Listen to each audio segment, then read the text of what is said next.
विजयी मेळाव्यात उद्धव ठाकरे यांनी एक मोठी घोषणा केली आहे। आम्ही एकत्र आलेलो आहोत, ते एकत्र राहण्यासाठी आमचा महापालिकेचा नाही तर मराठीचा आहे, महाराष्ट्राचा आहे असं उद्धव ठाकरे यांनी म्हटलंय। त्यामुळे आगामी काळात केवळ महापालिका निवडणुकांसाठीच नाही तर इतर निवडणुकांसाठी देखील ठाकरे बंधू एकत्र येणार का अशा चर्चा आता सुरू झाल्यात।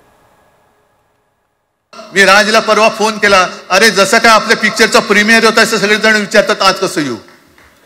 हा प्रीमियर असेल पण आजपासून सुरुवात झालेली आहे,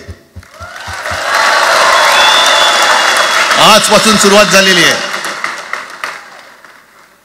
एक तर आम्ही कोणाशी दादागिरी करणार नाही, पण कोणी दादागिरी केली तर आम्ही ती सहनही करणार नाही। हे इतक्या वर्षाचं सगळं सहन करत करत करत आपण आलो, आपल्या डोळ्यात देखत सगळे लचके तोडले जात आहेत, आपल्या दोघांनाही भांडवलं जात आहे आणि नतद्रष्ट आपल्या डोक्यावरती बसतायत। किती काळ सहन करायचंय?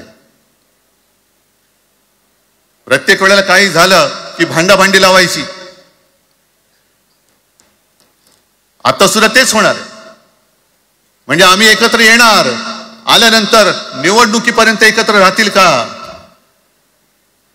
सत्ता प्राप्ती, काही जण म्हणतात की यांचा मराठीचा नाही महापालिकेचा आहे। अरे नुसता महापालिकेचा नाही तर आमच्या महाराष्ट्राचा आहे, आम्ही महाराष्ट्र सुद्धा काबीज करू।